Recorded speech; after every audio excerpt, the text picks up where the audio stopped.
সেদিন গেছিলাম কল্যাণেশ্বরী মায়ের মন্দিরে পুজো দিতে, আর তার সাথে গেছিলাম মাইথন ড্যাম। তো সেখানে গিয়ে কি কি করলাম না করলাম সবকিছু থাকবে এই ভিডিওতে। তো চলো ভিডিওটা প্রথম থেকে শুরু করি। যেহেতু মায়ের মন্দিরে পুজো দিতে যাব, তাই সকাল সকাল ঘুম থেকে উঠে একদম রেডি সেডি হয়ে গেছিলাম। সেদিন কিন্তু আমরা রাখির পিসির বাড়ি রাধানগর থেকেই গেছিলাম কল্যাণেশ্বরী মায়ের মন্দিরে। আমাদের ঘর থেকে যেহেতু কল্যাণেশ্বরী মন্দির অনেকটাই দূর, সেজন্য আমরা প্ল্যান করেই রাখির পিসির বাড়ি গেছিলাম, যে পিসির বাড়ি থেকেই যেন আমরা কল্যাণেশ্বরী মায়ের মন্দিরে পুজো দিতে যেতে পারি। তাই সকাল সকাল রেডি সেডি হয়ে ঘর থেকে বেরোয় কিন্তু আমরা টোটো পেয়ে গেছিলাম। আর কি জানো তো, রাখির পিসির বাড়ির ওখানে ঘর থেকে বেরোলে টোটো বাস সবকিছু অ্যাভেলেবল। আর আমাদের এখানে কিন্তু সেটার সুবিধা নাই, সেজন্যই আমরা ভেবেছিলাম যে পিসির বাড়ি থেকেই যাব। তাই টোটোতে চেপে সোজা চলে গেছিলাম Niyamatpur new road bus stand. আর ওইখানে বেশ কিছুক্ষণ বাসের জন্য অপেক্ষা করার পর আমাদের বাসও চলে এসেছিল, তাই আমরা ঝটপট করে বাসে চেপে নিয়েছিলাম। আর বাসে চাপার পর দেখি যে বাসটা একদম ফাঁকা, আমরা শুধুমাত্র 3-4টা লোক ছিলাম বাসে, আর কেউ ছিল না। যাই হোক, তারপরে কিন্তু আমাদেরকে মা কল্যাণেশ্বরী মন্দিরের গেটের সামনে একদম নামান দিনছিল। আর ওইখানে একটা দোকান থেকে আমরা পুজোর জিনিস কিনে নিয়েছিলাম। তারপরে আমরা কিন্তু মন্দিরের দিকে যেছিলাম। যাই হোক, চলো অনেক বকবক করলাম, কিছু ভালোবাসার মানুষদের মিষ্টি মিষ্টি কমেন্ট গুলা পড়িলি, তারপরে বাকি কথা বলছি। রূপালী দাস কমেন্ট করেছে, খুব ভালো লাগলো বুনু তোমার ভিডিও, আর তোমার কথাগুলো আমার খুব ভালো লাগে। আর একটা কথা বলছিলাম, আমার বাড়ি নিউ কেন্দায়, সময় পেলে আমাদের বাড়ি এসো শ্রী যাবুনু, নিশ্চয় যাব। অনুষ্কা জানা কমেন্ট করেছে, আমি মনোজ থেকে দেখছি আসানসোলের, ধন্যবাদ। কাকলি মুখার্জি কমেন্ট করেছে, আমি নিয়ামতপুর থেকে দেখছি, আমার নাম কাকলি, ধন্যবাদ। সায়েদ শিলা কমেন্ট করেছে, আমি ভুড়ি থেকে দেখছি, ধন্যবাদ। বাবু লোহার কমেন্ট করেছে, মাধবগঞ্জ থেকে দেখছি, ধন্যবাদ। তাবাসুম খাতুন কমেন্ট করেছে, পান্ডেবসর থেকে দেখছি, ধন্যবাদ। অপর্ণা বাউরি কমেন্ট করেছে, গাঙ্গুটিয়া থেকে দেখছি, ধন্যবাদ। তোমাদের সবাইকে অনেক অনেক ধন্যবাদ আমার ভিডিওতে এত সুন্দর সুন্দর কমেন্ট করার জন্য। আরে আরেকটি কমেন্ট তো বলতেই ভুলে গেলাম, কি জানো না, পারমিতা ঘোষ 2026-এ এসেও ব্রেসলেটকে ভেসলেট বলে, সত্যি। শোনো দিদি ভাই, আমি গ্রামে থাকি, আর আমি গ্রামের ভাষাতেই কথা বলে ভ্লগ করি। তো সেখানে আমাদের গ্রামে ব্রেসলেট সবাই এত বলে না, ভেসলেটেই বলে। তো সেই হিসাবে আমরা ভেসলেট বলেছিলাম। আশা করি তুমি কথাটা বুঝে গেছো।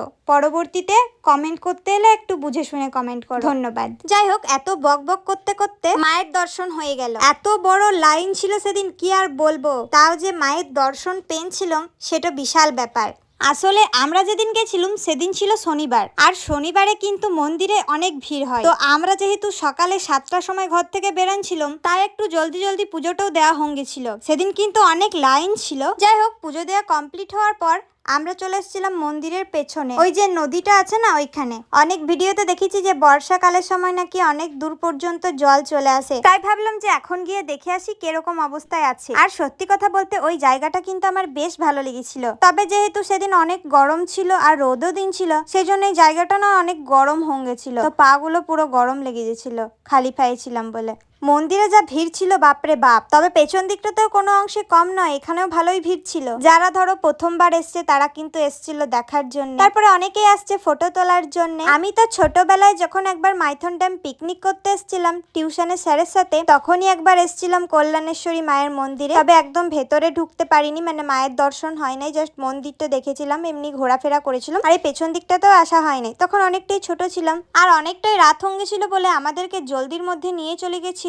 যাই হোক, আর এইদিকে দেখো আমার পুজো দেওয়া কমপ্লিট হয়ে গেছিল, আর আমরা মন্দির থেকে বাইরে যেছিলাম। অতক্ষণ ধরে না খেয়ে যে এত বড় লাইনে দাঁড়াইছিলাম, যতটা না কষ্ট হচ্ছিল, মায়ের দর্শন হওয়ার পর সব কষ্ট দুঃখ যেন কোথায় হাওয়া হয়ে গেছে। এত শান্তি লাগছিল, কি আর বলবো তোমাদের। যাই হোক, তারপর মন্দির থেকে বেরোয় চলে এসেছিলাম একটা খাবারের দোকানে খাবার খাওয়ার জন্য, কারণ কি সকাল থেকে না খেয়ে গেছি উপোস করে পুজো দেবো বলে। খাবার খাওয়া হয়ে যাওয়ার পর টোটোতে করে আমরা সোজা চলে গেছিলাম মাইথন ড্যাম। মন্দির থেকে ড্যাম্পের দূরত্ব কিন্তু বেশি নয়, তাই টোটোতে করে আমরা খুব জলদির মধ্যেই পৌঁছে গেছিলাম মাইথন ড্যাম্পে। আর এখানে চারিদিকে যা ভিউ, এত সুন্দর লাগছিল কি বলবো।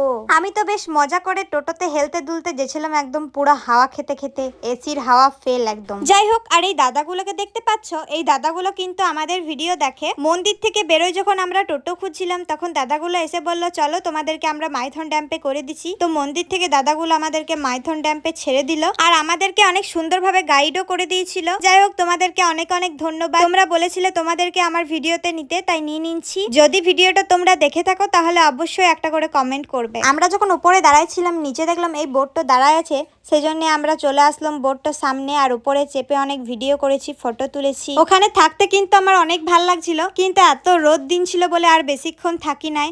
আমরা সোজা চলে আসছিলাম বাড়ি যাওয়ার জন্য। বাড়ি বলতে আমাদের নিজেদের বাড়ি লয়, রাখির পিসির বাড়িই গেছিলাম। তারপর বেশ কিছুক্ষণ ধরে আমরা হাঁটাহাঁটি ঘোরাঘুরি করছিলাম, তখনই একটি অটো আসে আর ওই অটোতে চেপে আমরা গেছিলাম। আর এই অটোতে চেপে যেতে যেতে আমরা জানতে পারলাম যে রাস্তায় আরো একটি মহাদেবের মন্দির আছে। সেজন্যই ভাবলাম যখন এসছি তা একবারই মন্দিরটা ঘুরেই যাব। আর কিছুক্ষণ পরে আমরা কিন্তু মন্দিরটার সামনে পৌঁছে গেছিলাম। আর এই যে হচ্ছে মন্দিরটার গেট। কে কে এই মন্দিরটাতে গেছে অবশ্যই কমেন্ট করে জানাবে। এত গালা সিঁড়ি বেয়ে উঠতে উঠতে আমাদের অবস্থা একদম খারাপ হয়ে গেছিল, পা গালার দমে ব্যথা করছে। তবে কথায় আছে, কষ্ট না করলে কেষ্ট মিলবে না। এত সহজে যদি তুমি মহাদেবের দর্শন করে নিতে পারবে তাহলে তো কিছু বলারই ছিলেন না। যাই হোক, তারপর এত গালা সিঁড়ি বেয়ে উঠে ফাইনালি আমরা মহাদেবের দর্শন পেয়ে গেছিলাম। তখন যে কি পরিমাণ খুশি লাগছিল তোমাদেরকে তো বলে বোঝাতে পারবো না। তো সবাই বলো হর হর মহাদেব। মহাদেবের দর্শন করার পর আমরা মন্দিরের চারপাশে একটু ঘোরাঘুরি করছিলাম।